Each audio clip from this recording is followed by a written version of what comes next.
Did you know that some wine faults can actually be a good thing?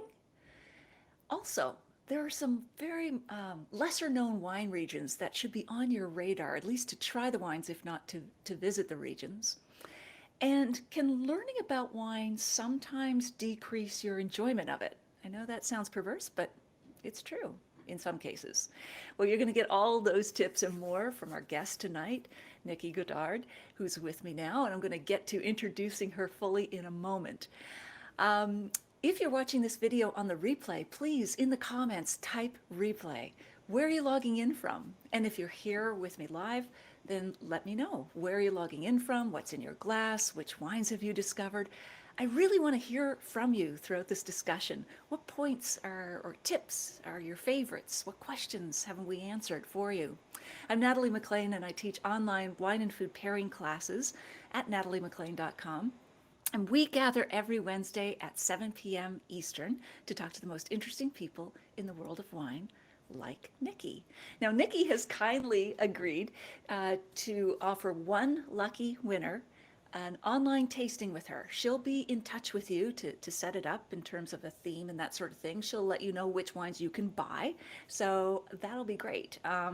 And it'll be based on those of you who are commenting on the social media posts that I'll post about this conversation. So look for that in the show notes or in the comments section on this video right now. All right, so back to our guest, who is a bright light, a new emerging voice in the wine industry.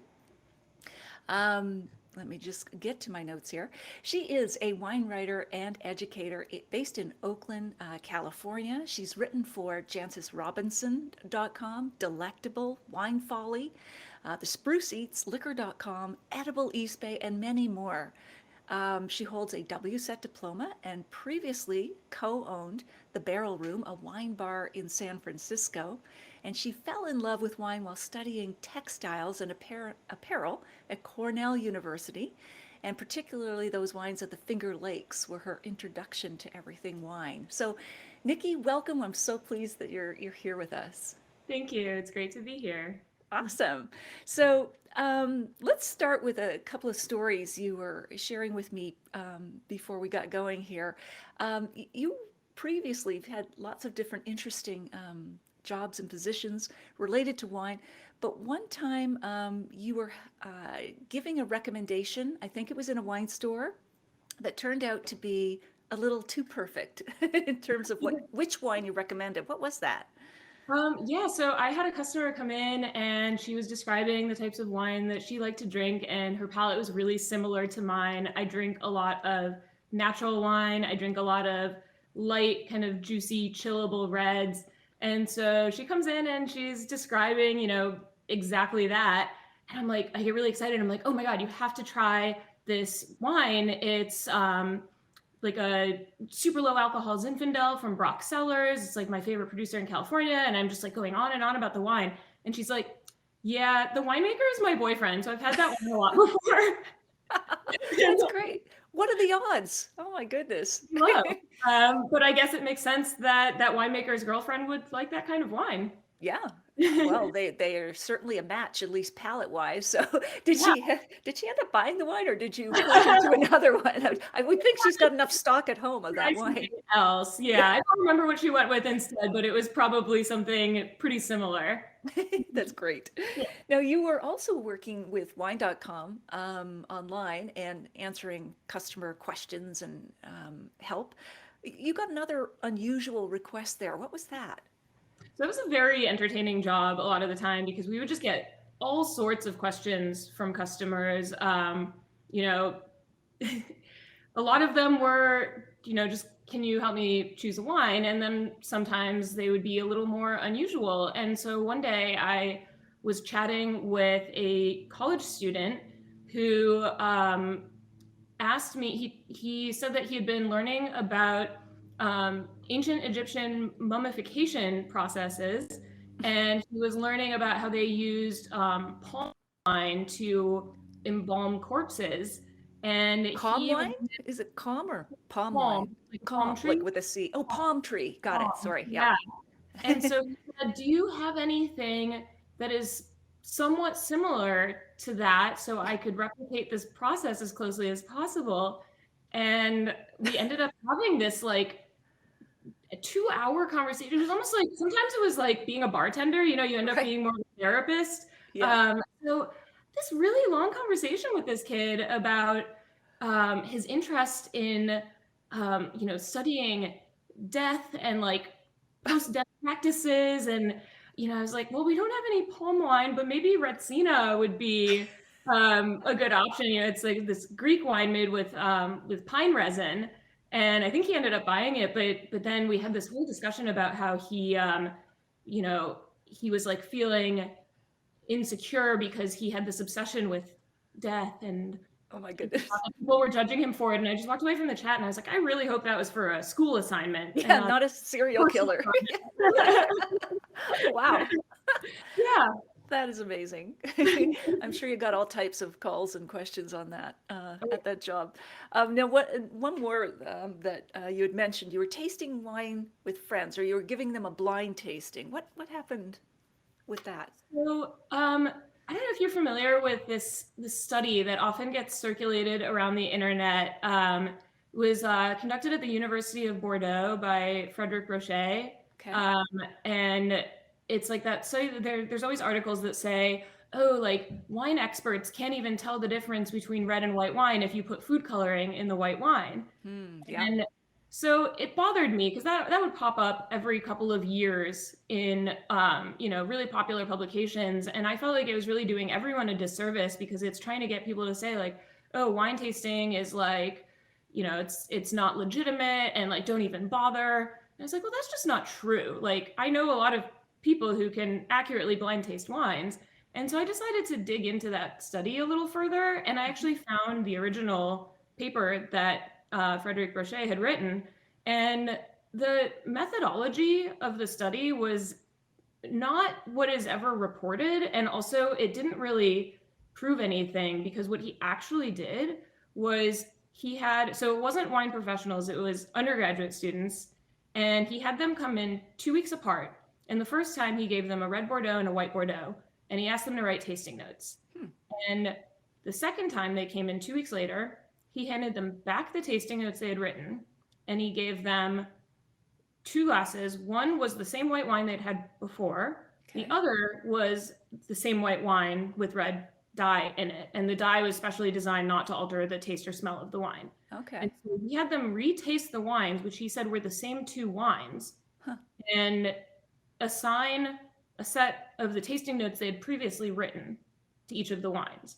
And so they've got 2 glasses in front of them and they taste the same but look different. But then they have these tasting notes they wrote for a white wine and a red wine. And they have no choice but to assign the notes they wrote for the red wine to the wine that looks red. That sounds fixed. Exactly. I don't know what that was supposed to be proving. Right. And so, then all these articles are like, oh, well, they described the red wine as having like jammy red fruit and like tannins. And it's like, well, yeah, they had no choice. They were set up. And so I wanted to kind of like do the opposite of that experiment. Okay. So, because I wanted to say like, not wine tasting is bull, but wine tasting is not as hard as you think it is. Okay. And so I got a group of friends together while we were at like a lake retreat weekend. And I said, hey guys, I'm writing an article about how non-professionals write tasting notes. Can you guys do me a favor? And I'm going to give you some wines. Can you just write tasting notes and like, don't overthink it. Don't worry about it. Just whatever you want to write is fine. And so I gave them 2 flights. One flight was 3 white wines and the other flight was 3 red wines. Okay. And what I didn't tell them was that in each flight, the first and the third wine were the same. And I picked things that were similar. So I think the whites were Albarino and Sauvignon Blanc, and the reds were Gamay and Pinot Noir. Okay. And nobody figured out that they were the same wine, but every single person, even though I told them not to talk during the tasting, but they were, they were having fun, and they kept saying, oh, I'm so frustrated.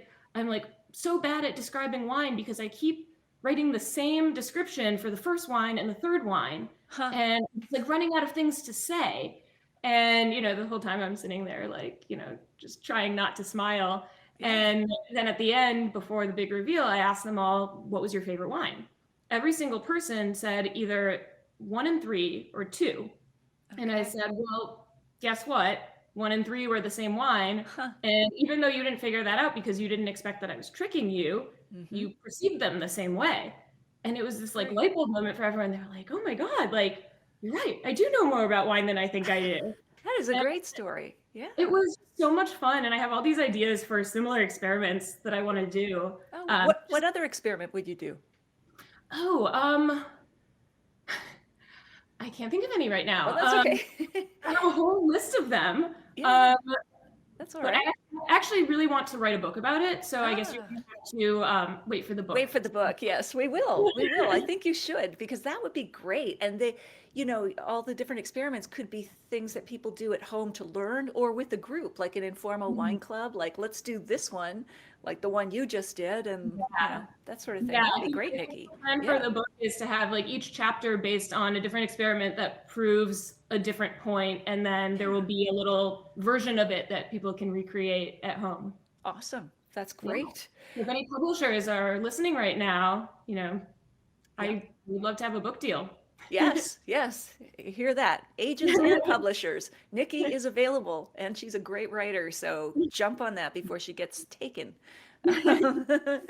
So conversely, Nikki, you think there are some times when too much knowledge of wine, or a lot of knowledge of wine, can decrease your enjoyment. Do you have an example of that? I do. So I had actually read this book about 10 years ago that is called Questions of Taste. And it is a series of essays about the philosophy of wine. And one of the essays talked about exactly that. It was by Kent Bach, who is a professor of philosophy in San Francisco. And he posed this question: does knowing about wine decrease your enjoyment of it? And everyone in the book had to present a question and argue both sides of it. And so I read that early in my wine career, and I was fascinated by it. And I thought about all of the wines that, I was like 24 years old or 23, thought about all the wines that I always fantasized about tasting that I thought I would never get to taste. And I wondered, like, if I spend all of these years of my life fantasizing about these wines, and I know how expensive they are, and I finally get to try them, will my expectations for them be too high and they won't be able to live up to that? Because he talked about how, when you do know a lot about wine, you get cognitive pleasure from that, but it does not make the wine taste better. There's no aesthetic enhancement. So, if I'm tasting a wine and I'm able to say like, oh, this is Sauvignon Blanc from New Zealand, then I can feel really smart and good about myself, but it's changed my experience of the wine. And then on the other side of that, if you know that a wine is expensive, or that it's got 100 points from Robert Parker, and you care about that sort of thing, and then you try it and you don't like it as much, then it's kind of a bummer. It's kind of depressing, especially if you just spent a lot of money on the wine. That makes sense. Yeah. And so back in 2011, I was at RN74 in San Francisco. Is that a wine bar? Yeah, it was Raj Par's wine bar. It's no longer there, but it was considered one of the best places in San Francisco for serious wine, especially Burgundy. And I was with my my now former then future business partner. We were getting ready to open our wine bar, and we were having a little meeting to discuss our plans. And the bartender overheard us chatting and figured out that we were pretty serious wine nerds. And he started having fun with us and giving us things to blind taste from their by the glass list. And we were, trying to guess what the wines were and doing a pretty good job. And then he puts a glass in front of me. I should mention that my business partner and I had eerily similar palates. We never really disagreed on our opinions of any wine. And we had the same favorite grapes in the same favorite regions. And he puts the glass in front of me first. And I pick it up, I smell it, and I kind of just stop talking and I take a sip and I just go, holy crap, this is the best wine I have ever tasted in my entire life. Wow. And the bartender goes, don't drink that too fast. It's DRC, which And is what is DRC for those who Domaine might not know? Domaine de la Romane Conti, which is considered by many to be the greatest wine in the world. It's a Burgundy producer. Wines are extremely expensive. Hundreds of dollars a bottle or more. More, Yeah. thousands. Pinot Noir. Yeah. Yeah, thousands of dollars. Yes. And I don't know why it was open. I don't actually know what it was. I was so stunned. I didn't even write down the vintage or the vineyard. But so I'm like, oh my God, this is like far and away the best thing I've ever tasted. And I think it's just a $20 by the glass pour. Right. And then he says that. And that's like when I read that book, that was the wine that I thought about, like, oh my God, if I ever get to taste DRC, what if I don't like it because my expectations are inflated? Right. And then Sarah knows that it's DRC at that point, and she takes a sip and she said, well, I mean, it's good, but it's not like life-changing. That's great. I What a know great way to illustrate it. Yeah. our palates were identical. I know that if she had had the same experience that I did of trying it without knowing what it was, she would have felt the same way I did. And so we both experienced the same wine completely different ways because of our knowledge. Wow. Yeah, that's so great. Oh my I was goodness. really happy that he put the glass in front of me first. That's awesome. And you wrote, like, related to this, you wrote a great article where I'm going to quote you back to yourself because it'll set up the question that I'll ask. You say, I've never met anyone who felt they needed to complete a course or read a book in order to delight in a square of single origin chocolate, a wheel of triple cream brie, or a cup of coffee brewed from fresh Arabica beans, all fine delicacies with more than their fair share of history, nuance, and terroir. And yet, in the wine industry or wine world, we feel like we need to be experts. Why is that? What's the difference between all of those that you note and wine? Why does wine create such a nervousness in people if they don't feel they have the expertise? I think that theoretically there isn't a difference, which is why when people say like, oh, I don't know how to taste wine, I don't know how to describe the wine I like, or I don't even know what I like. It's like everyone knows what kind of chocolate they like. Everyone knows their favorite cheese. And it's like the only reason that people feel differently about wine is because of the culture that we've built up around it. And especially, I think, in America, because wine wasn't really a part of the culture until recently. You know, it's been this sort of esoteric thing that's controlled by a small number of, you know, mostly older, wealthy white men. And it feels very exclusive. And I think there are a lot of people in the industry now who are doing really amazing things to change that. But up until, you know, when I started in the wine industry, I was the youngest person in every room. I was the only woman at every job. It is a really intimidating world. And, you know, you see the way like sommeliers are portrayed in movies, like, you know, it's a punchline all the time on TV and in movies of like the snooty sommelier. And there's just this association with wine being fancy and wine being for wealthy people. And, you know, like when, you know, those of us in the Bay Area who like to go up to Napa or Sonoma for the weekend, it's like, ooh, let's get dressed up and let's be fancy and let's rent a limo. You know, there's all this pomp and circumstance around it, but then we just go to a brewery and have a drink with friends and, you know, that's super casual. So, I mean, craft beer is really complex right now. And I would say there's probably just as much nuance to it as there is to wine, but we don't have this culture around beer that makes it intimidating. It's just supposed to be fun, and wine should be fun too. And, you know, wine can be delicious, it can be enjoyable, it can enhance a meal, it can enhance, you know, conversation. So I don't think there's any reason people should be afraid of it, but I understand why they are. No, that's great insights, great points in terms of the cultural impact. And so one of the things that people often get hung up on, or thinking it's them and their lack of taste, rather than the wine could be off or flawed, are wine flaws. So you wrote an interesting piece on how some wine flaws can be a good thing in wine? Maybe share with us a couple of those. Sure. So it's funny. I really like a lot of these wine flaws, especially Brettanomyces, which is a strain of yeast that can be found in wineries or on the grapes themselves. It's very hard to get rid of. So once you have it in your winery, that kind of becomes part of your house style. And it's really common in a lot of European regions that are more kind of traditional and old school. So you'll see it in some Tuscan wines. You'll see it in some Bordeaux and cooler vintages.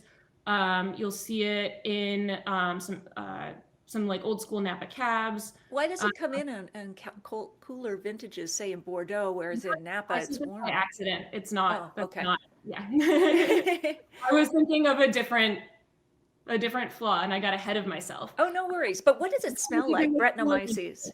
Brettanomyces, Brettanomyces. you can describe it as barnyard, sweaty saddle, sweaty gym sock, Band-Aid.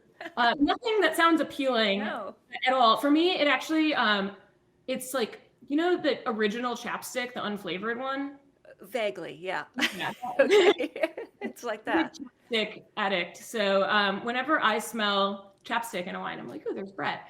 And it's actually really funny. So a lot of people hate it. A lot of people like it in small doses. If there's a lot of it, it's pretty much always considered a flaw. But I really like it in small doses. I think it adds some complexity and interest to the wine. And I love earthy, kind of funky flavors. Okay.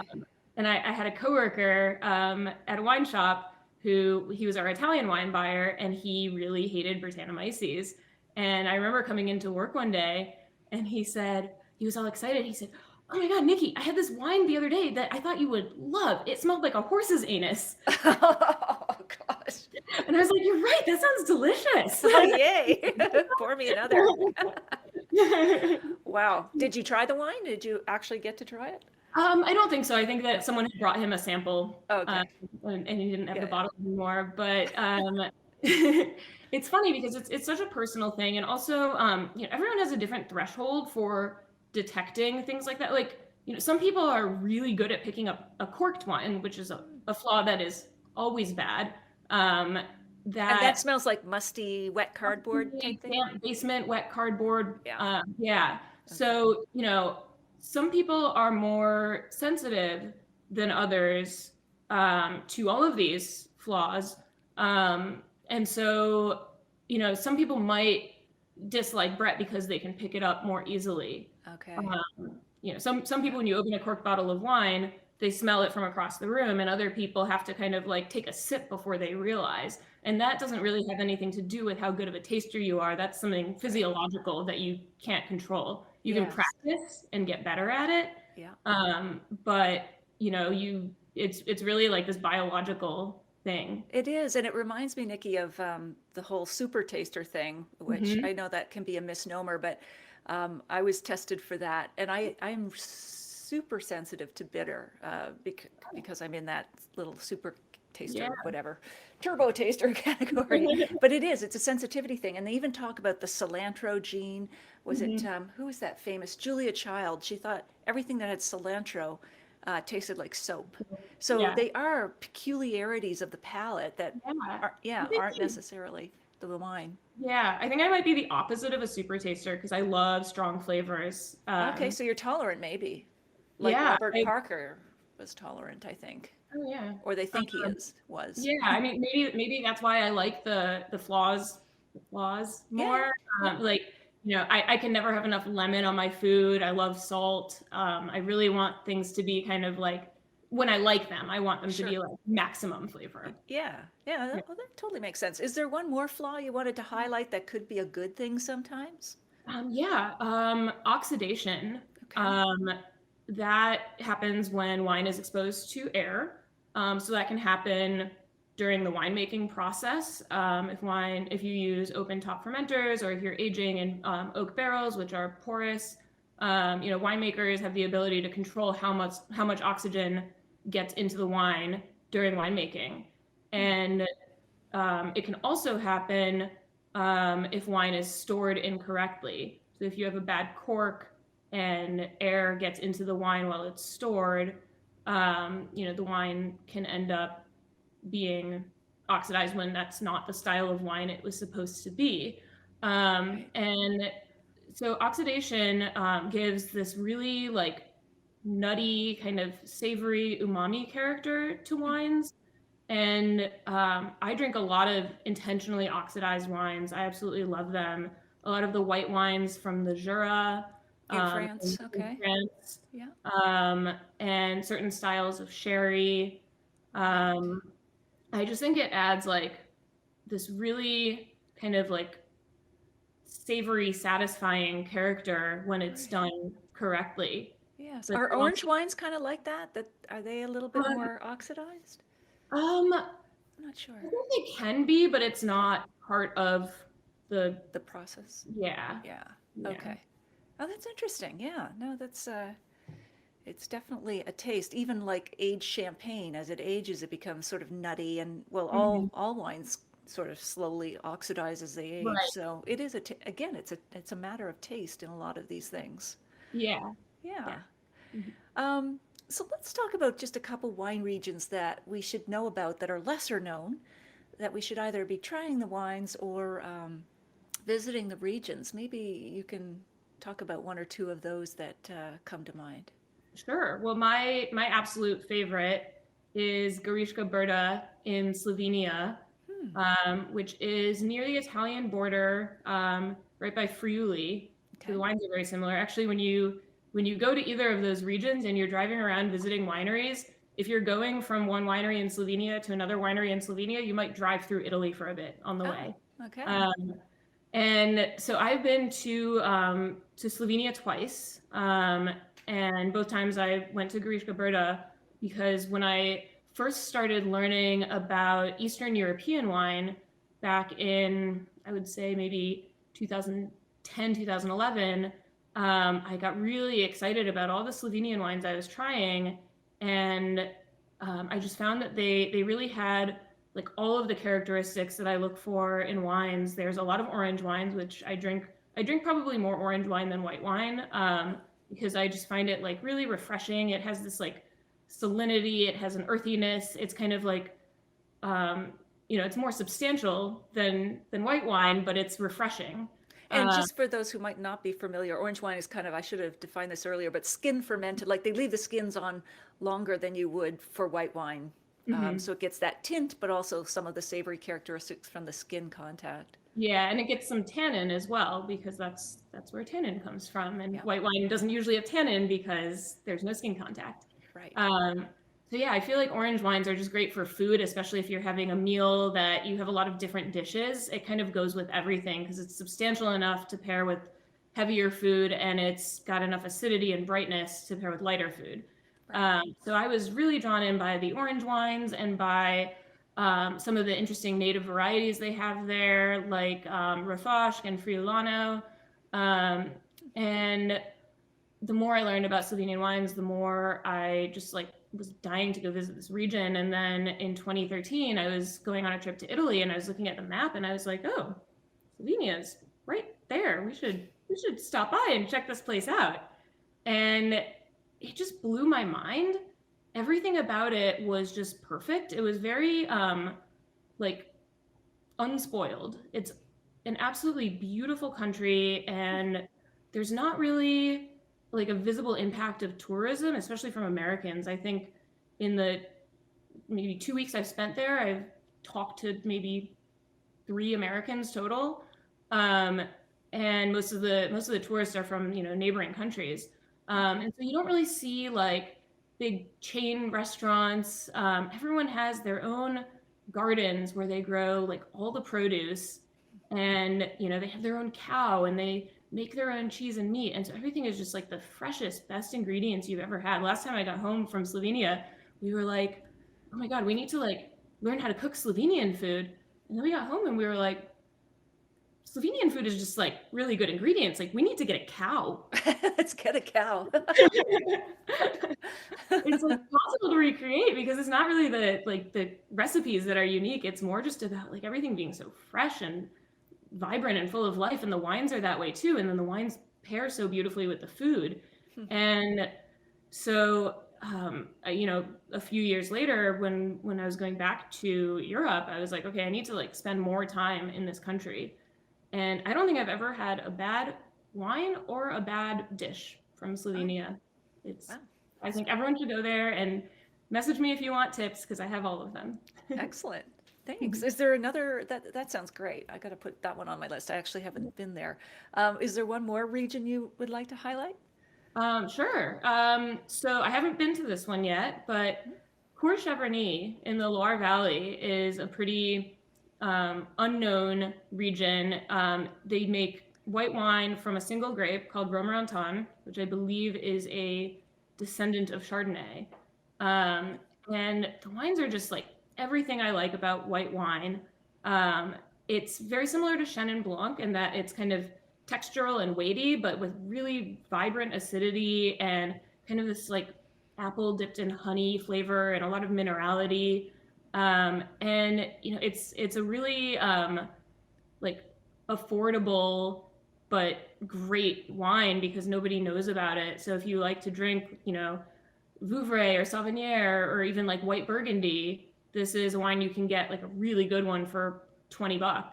And And how do you spell that grape? Just in case.